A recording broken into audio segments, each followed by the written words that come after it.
Bonjour et bienvenue sur alform.com. Nous sommes dans le module d'introduction à Linux. On va découvrir un peu ensemble ce qu'on appelle le fameux Linux, le GNU Linux, ainsi de suite. Donc on va voir ensemble ce que c'est vraiment Linux, ce qu'on appelle Linux. On va voir également ce qu'on appelle le GNU sur Linux, ou GNU Linux, comme je dis, moi j'aime bien dire GNU.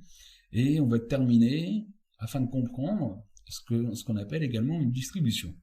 Alors c'est une introduction bien sûr. L'idée, c'est de comprendre un peu tous ces termes et à quoi tous ces termes correspondent. Donc, qu'est-ce que Linux? Linux, c'est un noyau qui a été créé par Linus Torvalds en 1991. Alors, Linus Torvalds était étudiant, il s'est mis dans l'idée de développer un noyau de type Unix.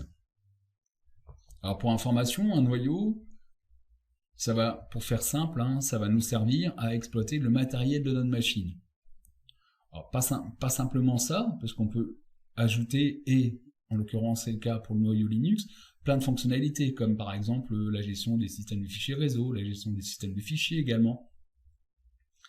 Mais ça peut être la gestion du réseau, à travers TCP/IP, à travers l'Ethernet, qui se trouve directement dans le noyau.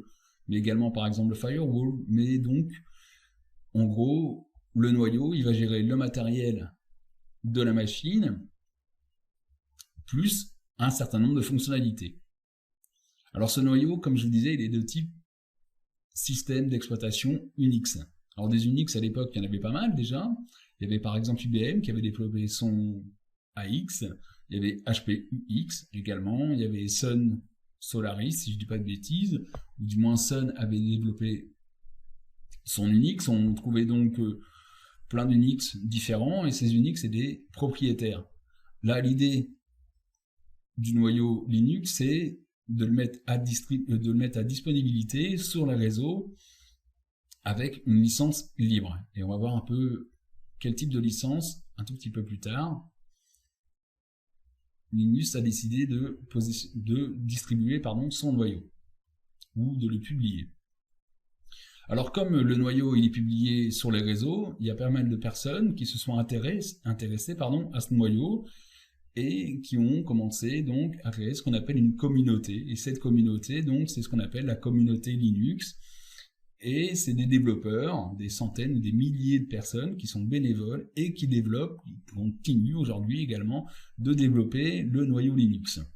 Ça veut dire que le processus du développement ou de développement, il est public aujourd'hui sur Internet. Donc si moi ou vous êtes intéressé par développer des fonctionnalités ou améliorer les fonctionnalités du noyau Linux, c'est ouvert à tout le monde.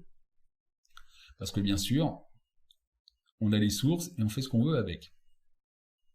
Donc l'avantage de tout ça, c'est que le cycle de développement il est extrêmement rapide et il est incrémental. Donc on a une version 1, 1.1, 1.2, 1.3, ainsi de suite. Et aujourd'hui, depuis le 21 juin 2015, la version stable du noyau Linux, c'est la 4.1. Alors LTS, ça veut dire Long Term Support, si je ne dis pas de bêtises.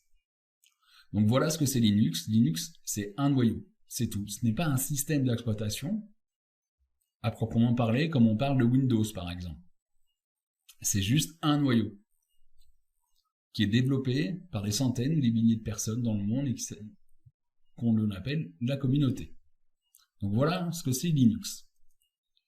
Alors, autour de ça, on entend souvent parler de GNU Linux ou de GNU Linux. Alors, qu'est-ce que c'est le projet GNU? C'est un projet qui a démarré en 1984 par Richard Stallman. L'idée, c'est de fournir un système d'exploitation complet et entièrement libre. Donc, la fameuse licence GNU-GPL, ou GNU-GPL. Donc, l'idée, c'est de fournir, comme je vous dis, un système d'exploitation complet et entièrement libre. Alors ce projet, il est soutenu par ce qu'on appelle la FSF, la Free Software Foundation, et cette communauté, elle est maintenue par des milliers de personnes, et ces personnes s'appellent des hackers.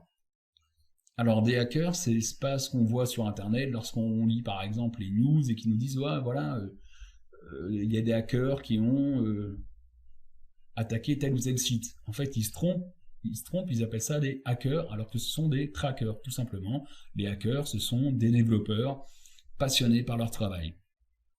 Alors l'idée du projet GNU, c'est de fournir, donc comme je dis, un système d'exploitation, ça veut dire un noyau et des outils qui se trouvent au-dessus, mais le développement du noyau, il a mis énormément de temps, il s'appelait Earth, il s'appelle toujours noyau Earth, mais comme il a pris beaucoup de temps, il y avait entre-temps le noyau Linux qui est apparu, et donc le projet GNU s'est greffé au projet Linux, c'est-à-dire qu'ils ont pris le noyau Linux pour faire le projet GNU. Donc en gros, GNU, ça va nous fournir une suite d'outils qui sont libres, mais pas de noyau. Le noyau, c'est Linux. Et GNU, donc, c'est tout simplement une suite d'outils. Plein d'outils afin de s'amuser avec sa machine ou les serveurs. Donc, quand on dit GNU Linux, en fait, GNU Linux, c'est un système d'exploitation totalement libre, extrêmement performant, avec une grande suite d'outils, le GNU, sur un noyau, et ce noyau, c'est le noyau Linux. Donc c'est pour ça qu'on trouve le terme GNU sur Linux, d'où le slash en fait.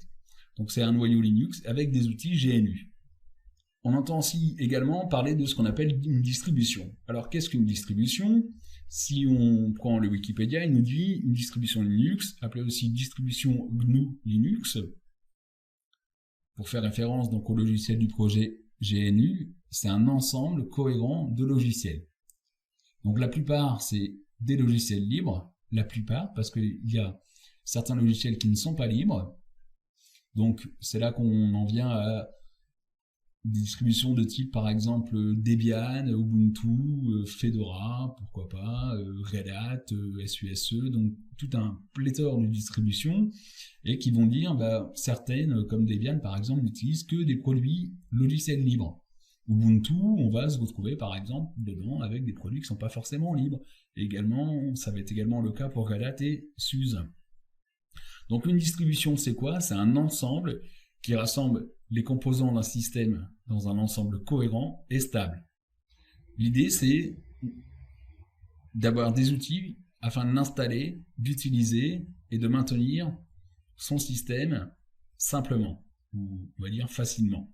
Donc une distribution, ça comprend un logiciel d'installation et des outils de configuration sur un système d'exploitation qui s'appelle GNU Linux ou GNU Linux. Donc voilà ce que c'est tous ces termes, ou voilà l'explication de tous ces termes. Linux, c'est juste un noyau. Le GNU, c'est un projet dont l'intérêt est de développer des outils. L'idée, c'était de développer un système d'exploitation, mais il développe principalement des outils, et ce, basé sur le noyau Linux, qui devient du coup un système d'exploitation, et ce système d'exploitation est récupéré afin de créer ce qu'on appelle les distributions, qui va être donc un ensemble de packages qui va nous permettre d'installer facilement notre distribution, de la maintenir et de l'utiliser assez simplement.